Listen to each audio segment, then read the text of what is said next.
You might want to ask yourself why the entire culture is utterly saturated with mass media entertainment from all sides, while the educational system in America continues its stupefying downward slide since the U.S. government decided to take over and subsidize the public school system.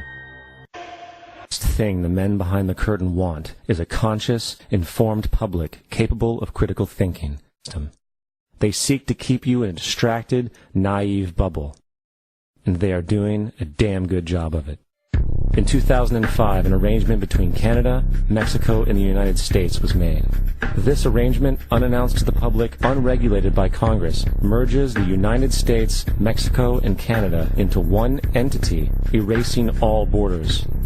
It's called the North American Union, and you might want to ask yourself why you've never heard of this.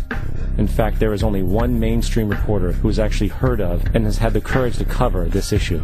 The Bush administration's open borders policy and its decision to ignore the enforcement of this country's immigration laws is part of a broader agenda.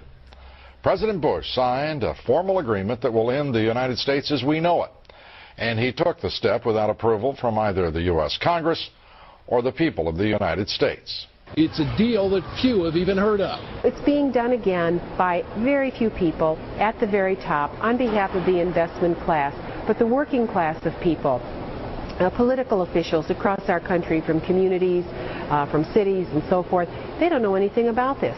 This isn't some trade agreement. It is a total removal of sovereignty from these countries, which will also result in a completely new currency called the Amero. Fall. Apart from that, I think one thing people who are dollar-based need to focus on is the Amero. That's the one thing that nobody's talking about, but I think it's going to have a big impact on everybody's life in Canada, the U.S., and Mexico. The Amero is the proposed new currency for the North American community, which is being developed right now between Canada, the U.S., and Mexico to make a borderless community, much like the EU, and the dollar, Canadian dollar, U.S. dollar, and the Mexican peso replaced by the Amero. By default of this agreement, the American Constitution will eventually be obsolete. You would think that a situation like this would be on the cover of every major newspaper. That is until you realize that the people who are behind this movement are the same people behind the mainstream media, and you are not told what you're not supposed to know. The North American Union is the same concept as the European Union, the African Union, and the soon-to-be Asian Union, and the same people are behind all of them. And, when the time is right, the North American Union, the European Union, the African Union, and the Asian Union will be merged together, forming the final stages of a plan these men have been working on for over 60 years. A one-world government.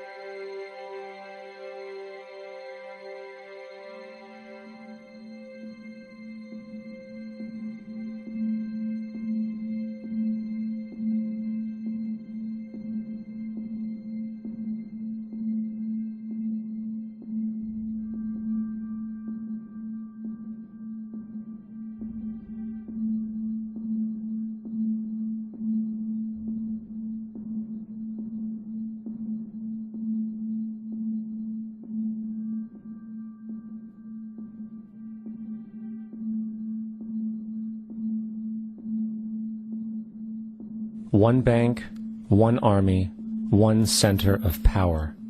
And if we have learned anything from history, it is that power corrupts, and absolute power corrupts absolutely. This is Aaron Russo, a filmmaker and former politician.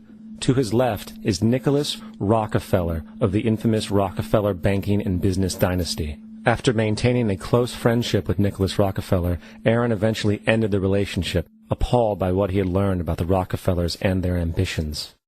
I got a call one day from an attorney woman I knew, and she said, would you like to meet one of the Rockefellers? I said, sure, I'd love to. And we became friends, and he began to divulge a lot of things to me. So he said to me one night, he said that there's going to be an event there, and out of that event, you're going to see we're going to go into Afghanistan, so we can run pipelines from the Caspian Sea. We're going to go into Iraq, to take the oil and establish a base in the Middle East, and we're going to go into Venezuela and try and get rid of Chavez. And the first two they've accomplished. Chavez they didn't accomplish. And said you're going to see guys going into caves looking for looking for people that they're never going to find. You know, he was laughing about the fact that you have this war on terror. There's no real enemy. He's talking about how by having this war on terror, you can never win it because so it's an eternal war, and so you can always keep taking people's liberties away.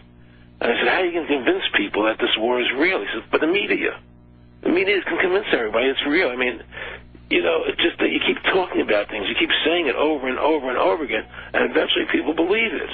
You know, you created the Federal Reserve in 1913 through lies. You create 9/11, which is another lie.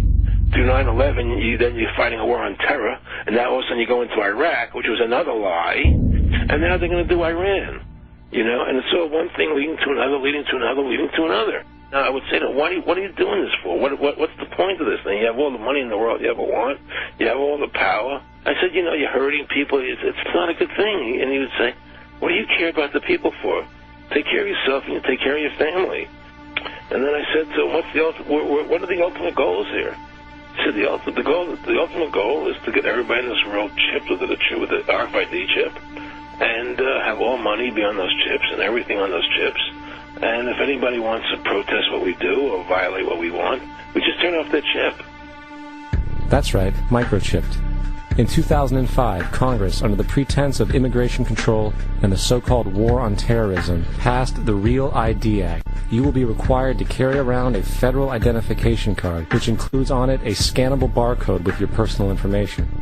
However, this barcode is only an intermediary step before the card is equipped with a VeriChip RFID tracking module, which will use radio frequencies to track your every move on the planet. If this sounds foreign to you, please note that the RFID tracking chip is already in all new American passports. And the final step is the implanted chip, which many people have already been manipulated into accepting under different pretenses. We have a Florida family who are really pioneers in a brave new world. They have volunteered to be the first ever to have microchip identification devices implanted into their body. After 9/11, I was really concerned with the security of my family. I wouldn't mind having something planted permanently in my arm that would identify me. In the end, everybody will be locked into a monitored control grid where every single action you perform is documented. And if you get out of line, they can just turn off your chip, for at that point in time, every single aspect of society will revolve around interactions with the chips. This is the picture that is painted for the future if you open your eyes to see it. A centralized one-world economy where everyone's moves and everyone's transactions are tracked and monitored, all rights removed.